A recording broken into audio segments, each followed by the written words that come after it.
Hello students, मैं Mohammad Sarfaraz Nawaz commerce की इस ई लर्निंग क्लास में आपका वेलकम करता हूं। आज जिस टॉपिक को हम डिस्कस करेंगे उस टॉपिक का नाम है परचेज अकाउंट। कौन सा टॉपिक? Purchase account. कई सारे स्टूडेंट्स पूछते हैं कि सर परचेज अकाउंट कौन सा अकाउंट है, क्या ये रियल अकाउंट है या फिर ये नॉमिनल अकाउंट है। और स्टूडेंट्स कंफ्यूज हो जाते हैं कि परचेज अकाउंट अगर रियल अकाउंट है या फिर नॉमिनल अकाउंट है, तो फिर कई सारी किताबों में परचेज अकाउंट को रियल अकाउंट कहा गया है और कई सारी किताबों में परचेज अकाउंट को नॉमिनल अकाउंट भी कहा गया है। तो आज की इस क्लास में हम जानेंगे कि आखिर में परचेज अकाउंट कौन सा अकाउंट होता है, क्या वो रियल अकाउंट होता है या फिर वो नॉमिनल अकाउंट होता है। अगर परचेज अकाउंट को रियल अकाउंट कहा जा रहा है तो क्यों कहा जा रहा है, उसका रीज़न क्या है, उसका बेस क्या है। और फिर अगर परचेज अकाउंट को नॉमिनल अकाउंट कहा जा रहा है तो किस बेसिस की बुनियाद पर परचेज अकाउंट को नॉमिनल अकाउंट कहा जा रहा है। तो आज की इस क्लास में आप जानेंगे कि वाकई में परचेज अकाउंट कौन सा अकाउंट होता है। मैं आपसे एक क्वेश्चन पूछूंगा परचेज अकाउंट को लेकर। परचेज अकाउंट का ताल्लुक किससे होगा या फिर परचेज अकाउंट किससे रिलेटेड है, क्या वो रियल अकाउंट से रिलेटेड है या फिर नॉमिनल अकाउंट से रिलेटेड है। आप इस क्वेश्चन को जानने के लिए किसी भी बुक को रिफर कर सकते हैं या फिर गूगल पर सर्च कर सकते हैं। तो तैयार हैं आप लोग आज की इस क्लास को सुनने के लिए, समझने के लिए? तो चलिए शुरू करते हैं। Purchase account. कई सारे स्टूडेंट्स कंफ्यूज रहते हैं परचेज अकाउंट को लेकर। कई सारे स्टूडेंट्स कहते हैं कि परचेज अकाउंट एक रियल अकाउंट है, तो कई सारे स्टूडेंट्स कहते हैं कि परचेज अकाउंट एक नॉमिनल अकाउंट है। तो चलिए आगे बढ़ते हैं और अब उन स्टूडेंट्स की बात करते हैं जो ये मानते हैं कि परचेज अकाउंट एक नॉमिनल अकाउंट है। अब इसको अच्छी तरीके से समझने के लिए हम एक एग्जाम्पल लेते हैं।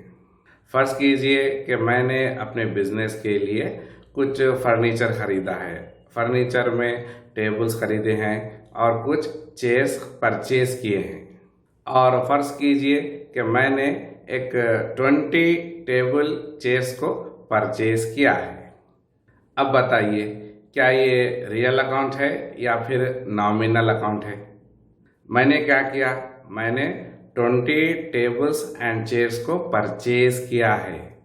किसके लिए परचेज किया है? शॉप में सेल करने के लिए परचेज किया है। तो चलिए अब बताइए कि परचेज अकाउंट रियल है या फिर नॉमिनल है। अब यहाँ पर क्या हुआ? यहाँ पर ट्रेड का नेचर चेंज हो गया है। चीज़ तो वही है, टेबल एंड चेयर्स तो वही हैं, मगर उसका नेचर चेंज हो गया है। टेबल एंड चेयर्स क्या हैं? ये तो रियल है। आप उसको देख सकते हैं, टच कर सकते हैं, फील कर सकते हैं, पकड़ सकते हैं, ले सकते हैं या फिर दे सकते हैं। ये तो 100% रियल है। तो अब क्लियर हो गया कि टेबल एंड चेयर्स रियल हैं, जो परचेज किए हैं, जिनको हमने खरीदा है, वो रियल हैं। तो चलिए आगे बढ़ते हैं और अब बात करते हैं दूसरे स्टेटमेंट की। क्या है वो दूसरा स्टेटमेंट? कि परचेज अकाउंट एक नॉमिनल अकाउंट है। हमने टेबल एंड चेयर्स का एग्जाम्पल लिया था। टेबल एंड चेयर्स क्या है? माल है, गुड्स हैं और चीज़ है। तो टेबल एंड चेयर्स क्या हैं? गुड्स हैं, माल है। गुड्स को कितने पार्ट्स में डिवाइड किया जा सकता है? गुड्स को 2 पार्ट्स में डिवाइड किया जा सकता है।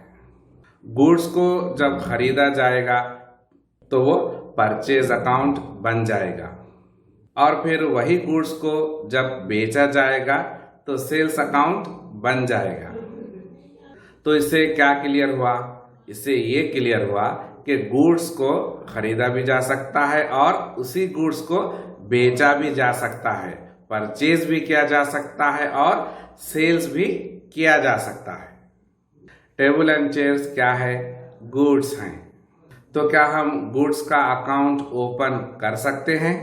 तो इसके लिए एक सिंपल सा फार्मूला है कि अगर गुड्स खरीदेंगे तो डेबिट और गुड्स को सेल करेंगे तो क्रेडिट करना होगा, मगर हम ऐसा नहीं करते क्योंकि गुड्स रियलिटी में एक रियल अकाउंट है।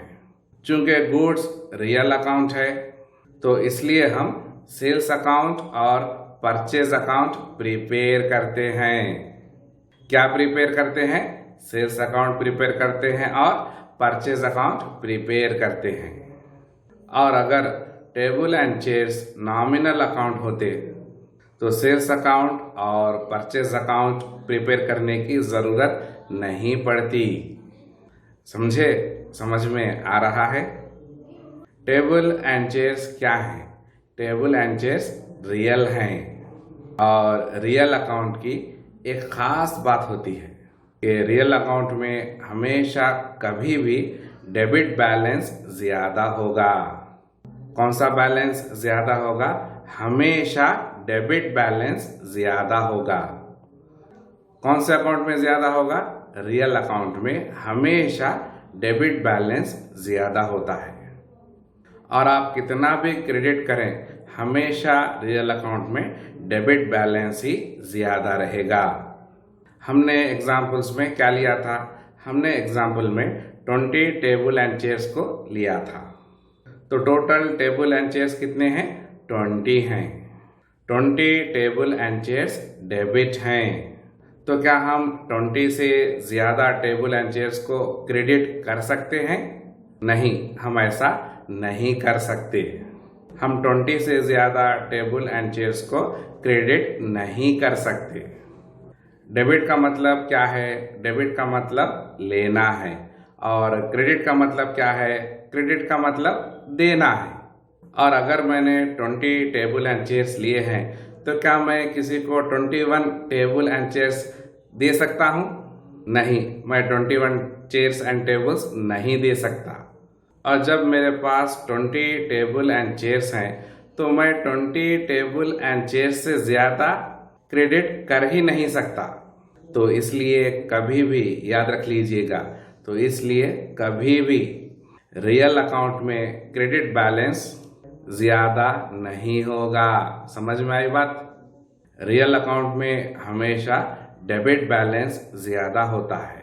समझे? और क्रेडिट बैलेंस हमेशा कम रहेगा डेबिट बैलेंस से। और ये टेबल एंड चेयर्स क्या है? टेबल एंड चेयर्स गुड्स हैं और गुड्स के साथ एक प्रॉब्लम हमेशा लगी हुई रहती है और हम गुड्स को हमेशा सेल परचेस करते रहते हैं। और जब गुड्स का सेल परचेस होता रहता है तो क्या होगा? कहिए, क्या होगा? गुड्स के प्राइसेस में डिफरेंस आता है। हम क्या करते हैं? हम गुड्स को एक प्राइस में खरीदते हैं, परचेज करते हैं और दूसरे प्राइस में उसको सेल करते हैं। तो ऐसा करने से क्या होता है? गुड्स के प्राइसेस में डिफरेंसेस आ जाते हैं। और हमने 20 टेबल एंड चेयर्स को परचेज किया है। फर्ज कीजिए कि हमने इसको 10,000 में परचेज किया है, तो हम इसको कितने में सेल कर सकते हैं? 10,000 से ज़्यादा में सेल कर सकते हैं। तो फर्ज कीजिए कि हमने इनको किसको? टेबल एंड चेयर्स को 15,000 में सेल कर दिया है। हमने परचेज कितने में किया था? 10,000 में किया था और सेल कितने में किया है? 15,000 में किया है। और अगर हमने गुड्स अकाउंट बना लिया है तो हमारे लिए तो एक प्रॉब्लम हो जाएगी और यह बैलेंस क्रेडिट में ट्रांसफ़र हो जाएगा, क्योंकि डेबिट से ज़्यादा तो क्रेडिट हो गया। डेबिट हो गया 10,000 का और आपने क्रेडिट कर दिया 15,000 रुपये का। ये तो एक रियल प्रॉब्लम हो गया। तो इसको कैसे सॉल्व किया जाए, इसका क्या सॉल्यूशन होगा?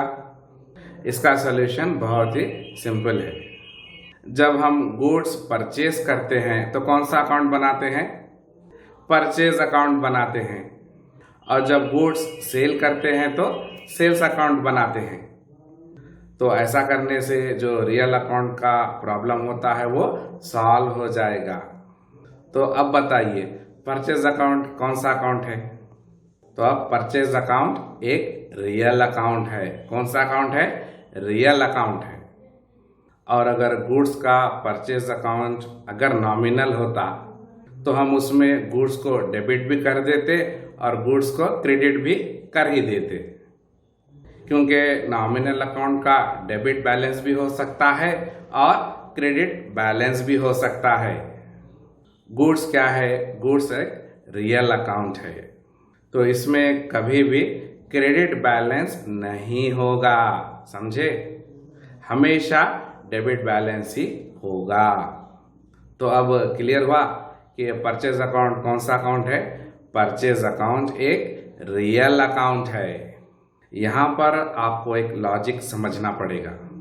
हमने 20 टेबल्स एंड चेयर्स को परचेज किया है और ये रियल है। टेबल एंड चेयर्स को हम देख सकते हैं, पकड़ सकते हैं, छू सकते हैं, उस पर बैठ सकते हैं, मगर यहाँ पर एक बड़ी प्रॉब्लम हो सकती है। और वो प्रॉब्लम क्या हो सकती है? और जब इस टेबल्स एंड चेयर्स को सेल कर दिया जाए और टेबल एंड चेयर सेल नहीं होने से पहले और जब तक सेल्स नहीं हुई है तब तक परचेज अकाउंट रियल अकाउंट है, क्योंकि टेबल्स एंड चेयर्स का स्टॉक मौजूद है और ये रियल है। सेल नहीं हुआ है, स्टॉक अवेलेबल है, तो ये क्या है? ये रियल है, समझे?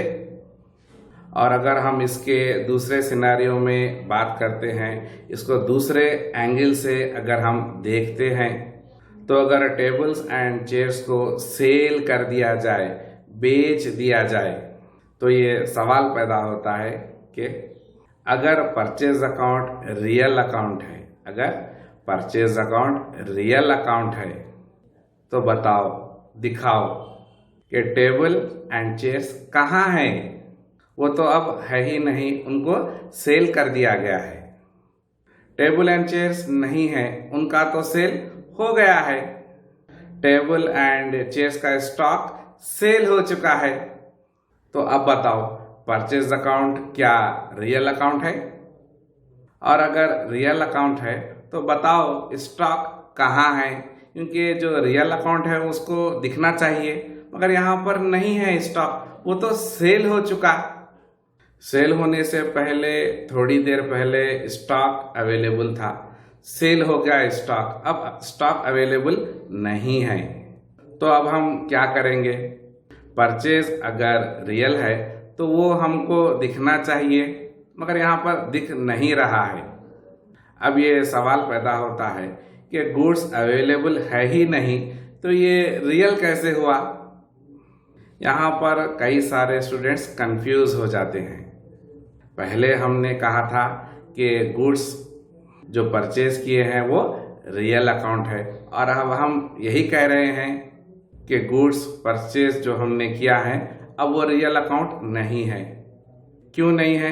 क्योंकि पूरा स्टॉक को हमने सेल कर दिया है। पहले हमने कहा कि परचेज अकाउंट रियल अकाउंट है, और अब हम कह रहे हैं कि परचेज अकाउंट रियल अकाउंट नहीं होता है। तो ये क्या बात हुई? हमने गुड्स को सेल कर दिया है, तो ये रियल अकाउंट हो ही नहीं सकता, समझे? तो फिर अब क्या परचेज अकाउंट नॉमिनल अकाउंट है? तो yes, purchase account nominal account है। क्यों नॉमिनल अकाउंट है? क्योंकि नॉमिनल अकाउंट का कोई एग्जिस्टेंस नहीं होता, उसकी कोई मौजूदगी नहीं होती। टेबल एंड चेयर्स को हमने सेल कर दिया है, वो स्टॉक तो सेल हो चुका है, उसका कोई एग्जिस्टेंस नहीं है। तो इसलिए परचेज अकाउंट क्या हो गया? परचेज अकाउंट नॉमिनल अकाउंट हो गया। क्लियर हुआ? समझे? मैक्सिमम परचेज अकाउंट को नॉमिनल अकाउंट ही डिफाइन किया गया है और बहुत कम ही परचेज अकाउंट को रियल अकाउंट डिफाइन किया गया है। और कहीं पर भी आपको ये नहीं बताया जाएगा कि परचेज अकाउंट अगर रियल अकाउंट है तो क्यों रियल अकाउंट है, और अगर वो नॉमिनल अकाउंट है तो क्यों नॉमिनल अकाउंट है। इसका जवाब आपको कहीं पर भी नहीं मिलेगा। तो चलिए आते हैं अब हमारे मेन क्वेश्चन पर, सबसे अहम सवाल पर, कि परचेज अकाउंट कौन सा अकाउंट है, क्या वो रियल अकाउंट है या फिर नॉमिनल अकाउंट है।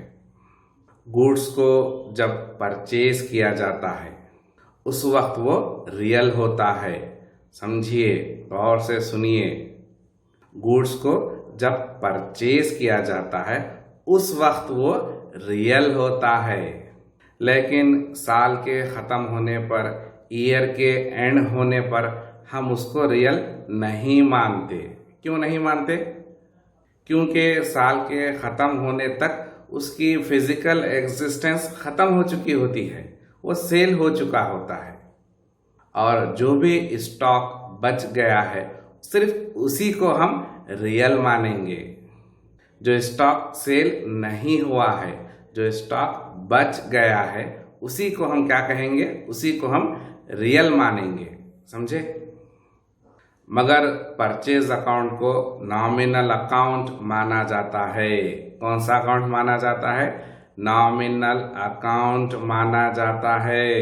याद रख लीजिए, क्योंकि गुड्स जो आया है वो तो सेल होने के लिए आया है, बिकने के लिए आया है, और जब गुड्स बिक जाएगा, सेल हो जाएगा, तो उसका नेचर भी चेंज हो जाएगा। रियल से वो नॉमिनल में चेंज हो जाएगा। समझे? और अगर गुड्स सेल होना बंद हो जाए या गुड्स ना बेके तो उसका नेचर भी नॉमिनल होना बंद हो जाएगी। तो समझ में आया परचेज अकाउंट कौन सा अकाउंट होता है? तो आज की इस क्लास में आपने जाना कि परचेज अकाउंट एक नॉमिनल अकाउंट होता है। तो अब परचेज अकाउंट का कंक्लूजन क्या है? तो परचेज अकाउंट को आप कौन सा अकाउंट मानेंगे? परचेज अकाउंट को नॉमिनल अकाउंट माना जाएगा। समझ में आया? तो क्लियर हो गया? परचेज अकाउंट एक नॉमिनल अकाउंट है। अब हम हमारी इस क्लास को यहीं पर रोकते हैं, और मैं उम्मीद करता हूँ कि आपको आज की ये क्लास समझ में आई होगी। तो फिर मिलते हैं अपने नेक्स्ट वीडियो में। तो फिर तब तक के लिए अपना ख्याल रखना और दुआओं में मुझे याद रखना। Thank you.